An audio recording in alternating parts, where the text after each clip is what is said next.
Have you purchased illegal drugs in the last 2 years?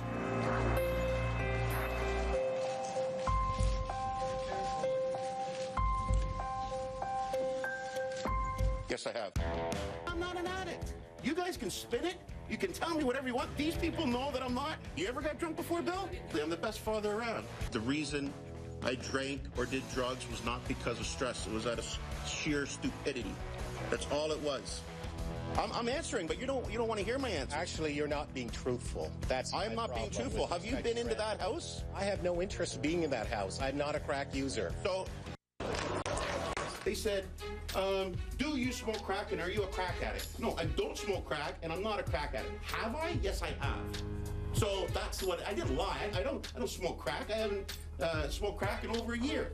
But did I? But come on. Semantics, oh, it's not semantic. To you, it's semantic. It's typical meeting. You guys are the same. You're all cut from the same cloth. It's the go-to line, turning the tables on CNN's Phil Weird. That was how disgraced Toronto Mayor Rob Ford spent the past few days, even though he's made a public spectacle of himself. And even after the city council stripped him of most of his powers, the mayor vows to stay in office. He says he's not going anywhere. And then this happened.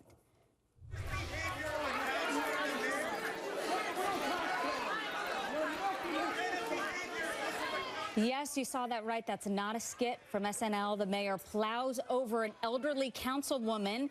He apologized. Again, he says he was running to defend his brother and he didn't mean to run her over. Speaking of his brother, the mayor and his brother Doug were given their own talk show called, you ready? Ford Nation. It debuted yesterday. Take a look. I have touched a drop of alcohol. I'm dealing with a team of professionals. I'm getting the help for sometimes my excessive drinking. Everybody has skeletons in their closet. Mine have been exposed. Do they really have as many skeletons as you have? Joining me is HLN contributor Dr. Tiffany Henry and always A-list editor-in-chief Jawn Murray. Jawn, I want to start with you. I wanted your take on this for quite some time. What do you think? Oh, Susan, this guy, let me tell you, I'm always talking about wackadoos on HLN. Yes. This guy is a crackadoo. He has a serious problem. Now, mind you, and this is coming from someone who's in your D.C. bureau right now, the city that reelected Marion Barry several times after he was arrested and nationally humiliated for a crack cocaine problem.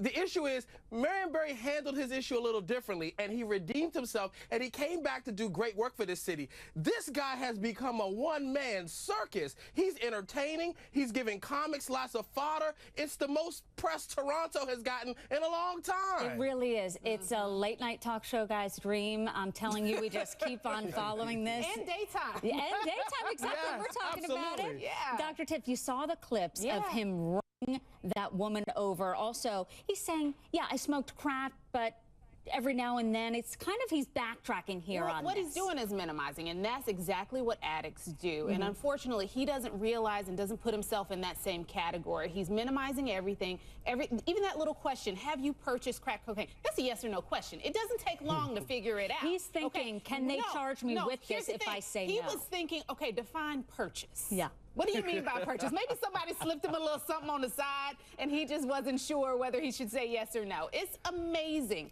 how he's just really trying to skirt the issue rather than addressing it head on. It's a huge problem. He just seems so unself-aware, or maybe he is and he just feels entitled. You know, Susan, I found it interesting when he said, I'm dealing with a team of professionals. How about that team of professionals dealing with him? Any team of professionals, substance abuse professionals, would be telling him to go get treatment, sit down, don't say anything, worry about yourself, get yourself better before you go back out there. Right, That's what a team of professionals would tell He him. absolutely is not getting treatment from the way he's acting. Jawn, for you and for you at home, you may remember this last Friday, and then we'll talk about it. Take a look. Let's get back to Jean-Claude Van Damme. The dude doing the splits. Look at Van Damme. Now, this is for Volvo trucks, and they are going backward, and it's to show off the precision steering. But come on, give the dude some credit for that, huh? Bear with me, we're not rolling the wrong clip. It's pretty impressive, but wait, check out how famous or infamous Mayor Ford has become. Roll tape. I've had my ups and downs, my fair share of bumpy roads and heavy winds. That's what made me what I am today. Now I stand here before you, What you see is a body crafted to perfection. A pair of legs engineered to defy the laws of physics. And a mindset to master the most epic of splits. If a person that smokes crack can do that, I don't know what to say. John, I want your take on that. What do you think? I mean Susan, you know I'm all for a good laugh, a good bit, a good spoof, but this is too soon. Sir, you're still in the midst of your chaos. You're still in the midst of your drama. The last thing you need to be doing is appearing in a parody video. And you know the clip that we showed earlier, right before Dr. Tiffany was talking, when he knocked the senior councilwoman over, it looked like one of those late night televangelist really clips, and like he was going and laying hands and she was falling out in the spirit. I mean, this guy is walking chaos. Whitney Houston told us crack is whack. People need to believe that. Yeah. In his defense, I think that someone created that without his knowledge. But you know what? He would probably laugh at it. Dr. Tiff, I just think this is sending a wrong message to so many people, including people who do have addiction problems and getting help. It's one thing to be able to laugh at yourself, but if you can laugh at yourself when you're being honest with yourself, when you know what your flaws are. Him just, you know, minimizing everything and not just owning up to it and saying, you know what, I've done a crappy job representing the city of Toronto. Let me take a step back, take some time off, take care of myself, and then I will run. This dude wants to run for re-election. What a waste of money. And he's turning the tables on everyone else and really not looking in the mirror. And he's not the only mayor, John, as you mentioned, who has been caught acting badly, you could say. Check out a list of 10 other mayors caught in scandal. Just go to HLNTV.com. Keep it here.